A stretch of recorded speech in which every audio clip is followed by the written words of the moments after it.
Saan ka man naroroon, mahal ko, mananatili kang buhay sa aking puso. Ramdam kita sa bawat sandali. Dahil buhay na buhay ka sa himig ng pag-ibig. Himig ng pag-ibig. I need your love, you brighten up my day. Isang himig na maging gabay sa mga taong wagas na nagmamahalan. Duyan ng malabahagharing pag-ibig na hihili sa puso at pakiramdam. Himig ng pag-ibig. Isang dula na kung saan iikot ang iba't ibang kwento na inyong mapapakinggan mula Lunes hanggang Sabado. Sa pluma at direksyon ni Lovimin Aquino. Dito sa Lovelet Artist and Talent Center Drama Productions, handog sa inyo ng #1 and most trusted radio network in the country, Bumbo Radio Philippines. Basta Radio. Bumbo.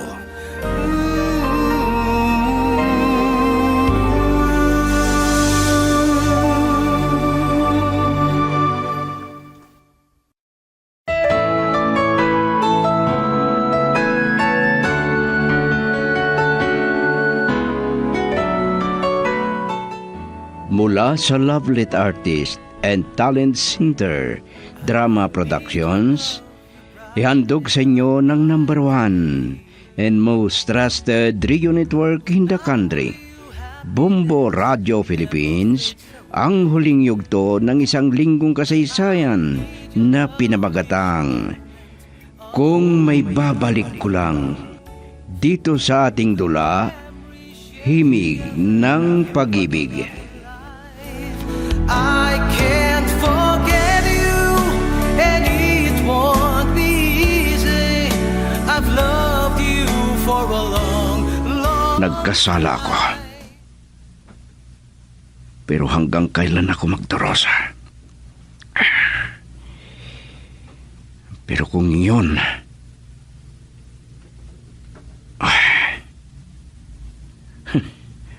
bahala na.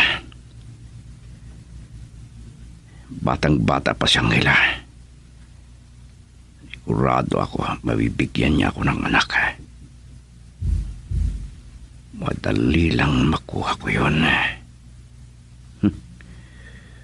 Walang makakapigil sa akin. Pero, sandali. Ano yung sinabi niya sa akin? Anak niya si Angela. Oh, paano nangyari yun?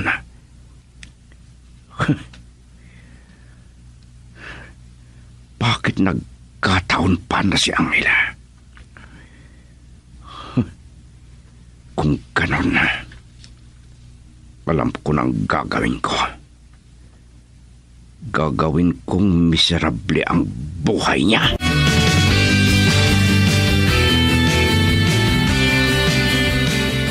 Tinawagan kita kanina na hindi ka papasok dito sa opisina. Bakit ka nandito? Ang sakit pa ng ulo ko. Baka magdilim ang paningin ko. Ano pang magawa ko sa'yo? Sir, matagal nang nahalata ko na may iba kayong plano sa akin. Pero hindi ka nagtatagumpay dahil aalis na ako. Kahit hindi ka na magpakita dito, kinasusuklaman kita. Dahil ikaw ang anak ng asawa ko sa pagkadalaga niya. Hindi ko kagustuhan ang naging pagkatao ko. Hindi ko matanggap na ang asawa niyo ang siya ang naging ina ko. At mas hindi ko tanggap na kayo ang pangalawang ama ko.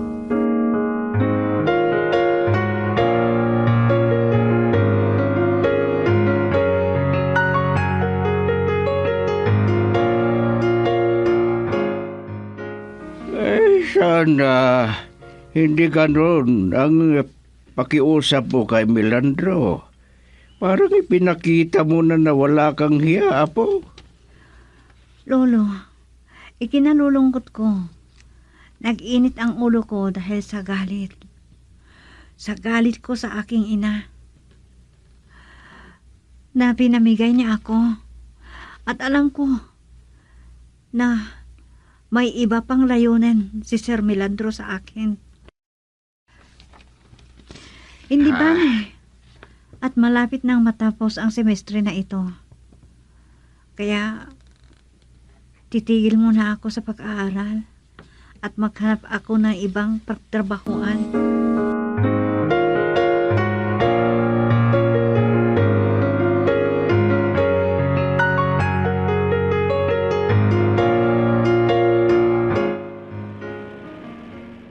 Narinig ko ang ugong ng kotse ni Melandro.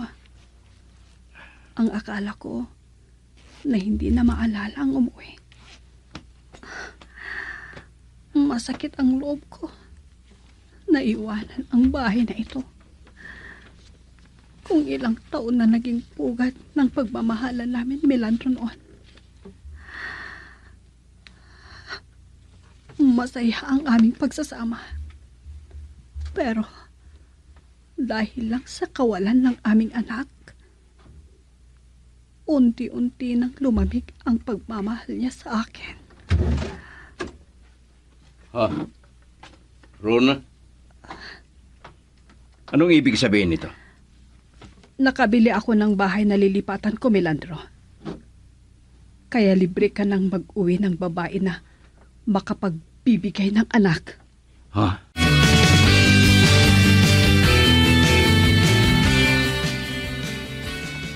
Umuwi ako sandali dito sa bahay. Kukuha ko ng damit. Ano ka mo? Sumama si Josabel sa lalaking nakabuntis sa kanya. Siguraduhin mo na hindi ako ang ama ng pinagbubuntis niya. Hindi ako baog. Naintindihan mo? Walang hiya. Ay, wala nang silbi ang lahat.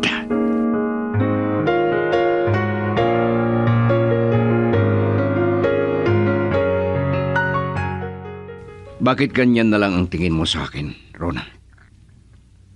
Kaya sinabi mo na nagpadoktor ako dahil pinalabas mo na isa akong paog. Dahil may anak ka pala sa pagkadalaga. Tama na, Melandro. Bigyang laya mo sana ang buhay natin. Nadudurog na ang puso ko sa gulo ng pamumuhay natin. Kaya bumili ako ng sarili kong bahay. Sige. Magsawa ka na manira ng mga kagamitan. Kagaya ng pagsira mo sa sagrado ng kasal natin. Umalis ka na. Baka kung hindi ako makapagpigil, ano pang magawa ko sa'yo? Oo, Melandro. Ito na ang huling pagkikita natin. Wala nang mabuting samahan natin. Wala nang hindi tayo nagkaroon ng anak. Ay hindi ko na nadama ang pagmamahal mo sa akin. Girl, I need you. I need your love.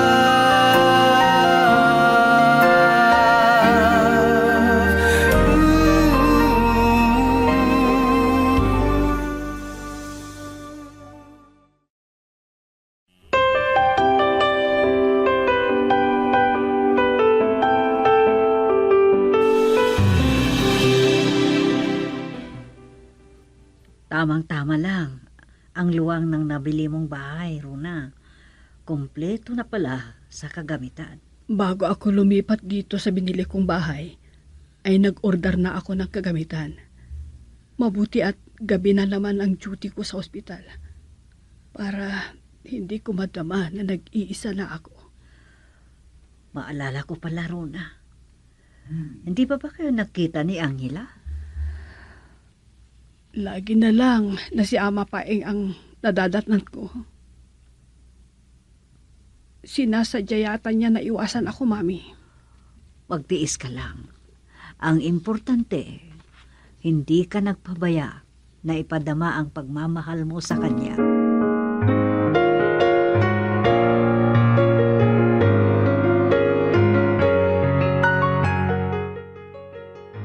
Hindi ko na naman mapigilan ang pag-akos ng luha ko.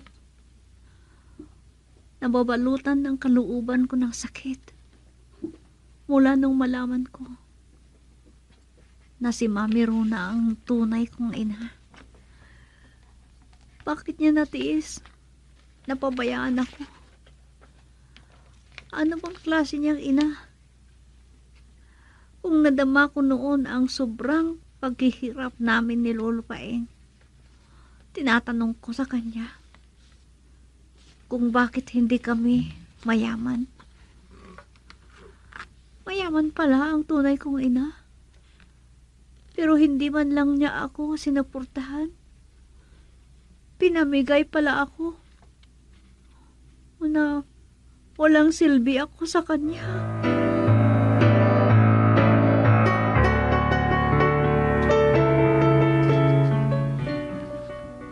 Ikinalulungkot ko dahil hindi mo na naman nadatnan siyang hila. May napasukan na siyang ibang trabaho.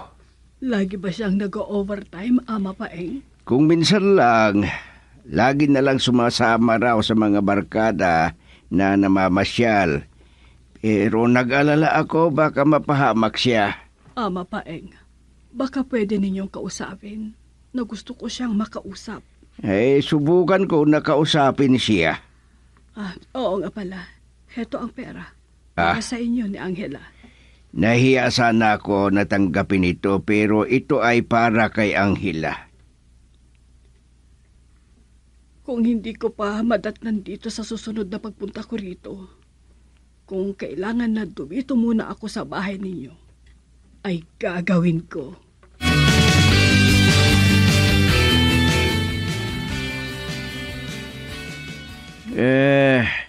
Ginabi ka ng pag-uwi, Angela. At bakit ganyan ang itsura mo? Parang lasing ka. Angela, bakit ka naglasing? Talaga bang gusto mo akong parusahan? Wala kayong pakialam sa akin. Kahit na manganak akong dalaga, nakagaya ninyo.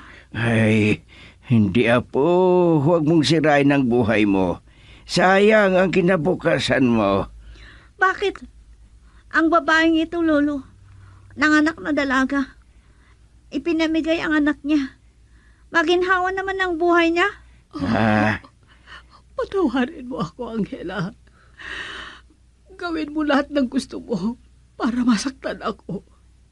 Pero huwag mo sana akong gantihan sa pamamagitan ng pagsira mo sa iyong karangalan. Dahil hindi ko na kaya yan. Baka ikamatay ko pa.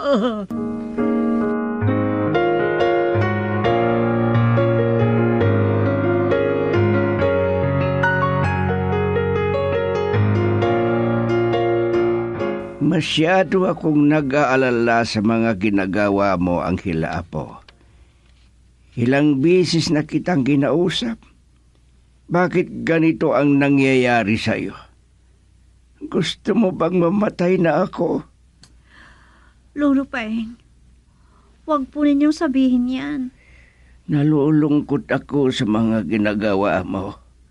Hindi ako makakain. Minsan, muntik na akong masagasahan ng malaking sasakyan. Bakit ngayon lang ninyo sinabi yan? Tumigil na kayo. Ay, hindi na sana kailangan na magtrabaho ako dahil malaki na ang naipon ko na ibinibigay ng mama mo. Pero hindi mo gusto o hindi mo tanggapin. Ayaw kong marinig ang pangalan ng babaeng yun, Lolo. Hanggang kailan maghahari ang galit mo? Pakinggan mo ako. Dahil sa nag-aalala akong masyado sa mga ginagawa mo, ay hindi ko namalayan ang sasakyan na makasagasa sana sa akin. Lolo, nakukonsensya ako. Patawarin niyo ako. Ayaw kong ako ang dahilan ng mapahamak kayo. Ay, gusto ko na mangako ka sa akin, Anghela. Magbako ka na. Iwasan mo na ang pakikipagbarkada at hindi ka na iinom ng alak. Gusto ko lang saktan ang ina ko. Pero dahil sa inyo, pangako po, Lolo. Girl, I need you. I need your love.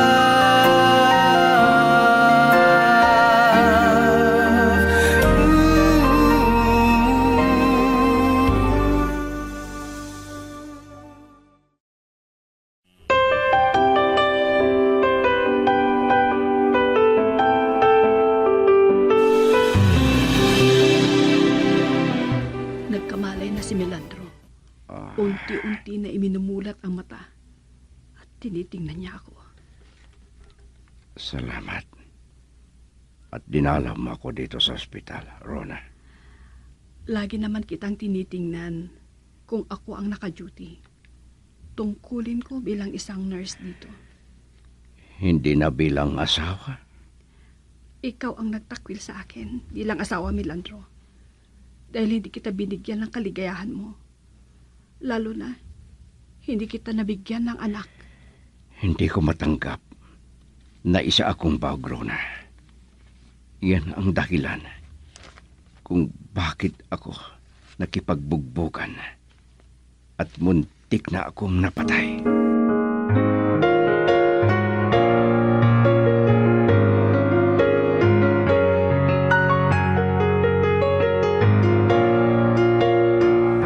Napagod ako. Ang lakas ng ulan. Mabuti na lang nakarating na ako dito. At may nakaparada na kutsi. Pero hindi kutsi ni Rona yan. Ay, Mang Baeng, nabasa na kayo. ay, Makipayo na kayo sa akin. wag na. Dahil naulanan na ako. Kaya maligo na lang ako mamaya. Ay, kayo lang pala ang namasyal dito, madam. Naawa ako kay Rona. Kaya pumunta ako dito. Sige, papasok na tayo sa bahay namin.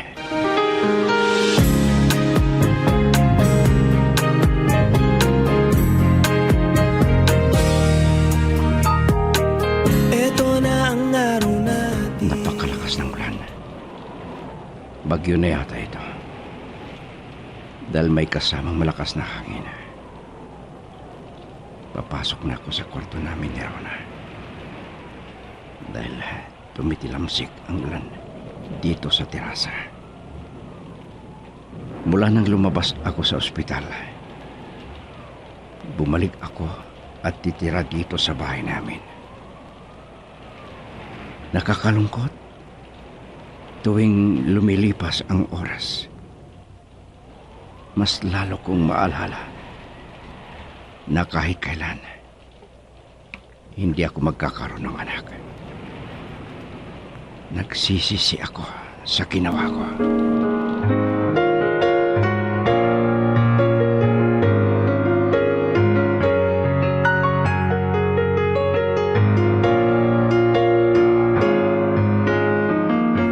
Ay, masama ang pakiramdam ko dahil naulanan ako kaninang hapon. Mataas ang lagnat ko. Ay, hindi pa tumigil ang malakas na ulan. Ay, maulan pa rin. Ay, napasa pa lang ulo ko. Ay, Lolo, tumutulo sa tapat ninyo. Kahit doon kayo sa kwarto ko. Nababasa din ako doon. Anghela, tulungan mo akong bumangon. Ay, Sige. ay, Nanginginig kayo, Lolo. At may lagnat po kayo. ay natagalan ng malaking sanga ang ating bahay. Mamatay na tayo na di oras. Ay, Lolo, paano na tayo? Malakas ang ulan at hangin. At saka, gabi pa naman. Paano tayo tutulungan ng mga kapitbahay?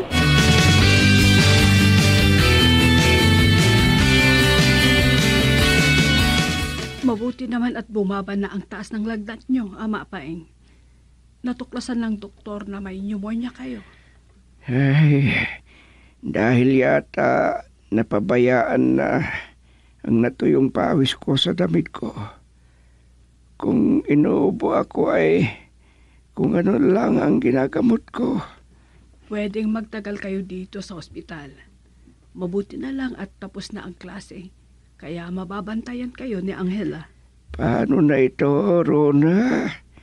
Saan kami kukuha ng pambayad dito sa ospital? Ang paggaling ninyo ang isipin ninyo. Mahanap po ang pera. Ang importante ay ang kalusugan ninyo. Mabuti at nandito kayo sa ospital. Gagaling kayo. Siya nga pala, si Angela. Ay, umuwi muna siya. Wala na ang bahay ninyo na uuwian ninyo, Ama Paeng. Itinumba ng bagyo. Nakita ko ang nangyari na nadaganan ng nabaling sanga ng bangga ang bahay ninyo.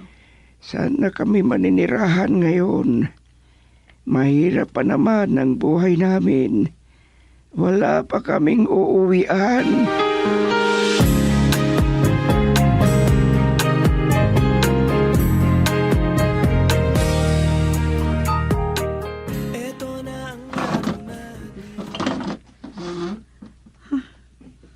Wala na talaga.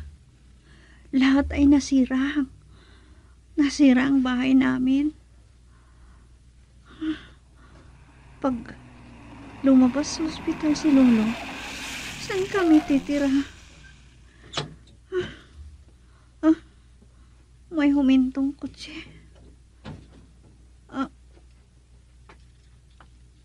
Angela? Si Sir Melandro.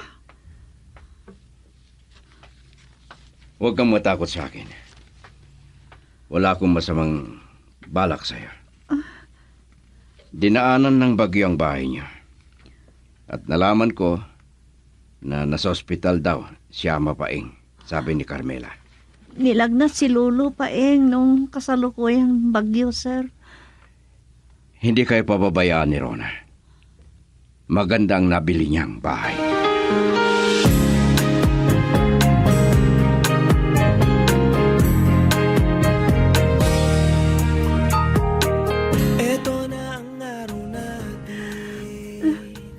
Napakalaki pala ang negosyo ng yumao kong lolo. Masaya ang empleyado na nakilala ko na apo ni na Lula. Angela, maraming salamat, anak. Para sa ano? Mami, pakiusap, Angela. Mami? Oh, maraming salamat, anak ko. Hindi mo lang alam kung gaano ako kasaya sa pagtanggap mo kina daddy at mami mo na pinanggalingan mo. Kahit matagal na silang nasa kabilang buhay, masaya na sila na magkasama tayo na dumalaw sa puntod nila. Opo. Bitiwan niyo na ako. Di na ako makahinga. Masyadong mahigpit ang pagyakap niya sa akin. Angela, ako ang nakokonsensya. Kung hindi sana ako niloko, kung hindi ako natakot na itakwil ni Daddy sa panganganak ko na dalaga.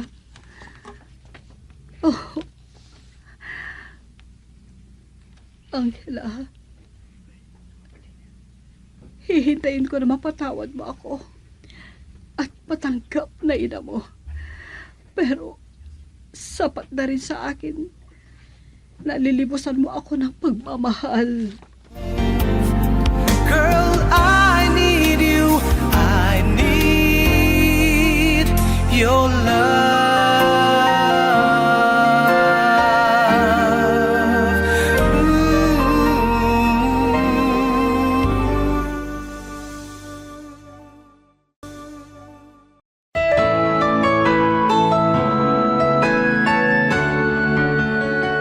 Diyan nagtatapos ang isang linggong kasaysayan dito sa ating dula, Himig ng Pag-ibig. Isinulat ni Delfin Dumayas at sa direksyon Lubimin Aquino Sr. Produksyon Supervision Leti Astudillo Aquino. Handog sa inyo ng number 1 and most trusted radio network in the country, Bombo Radio Philippines. Basta Radio. Bombo. That love and light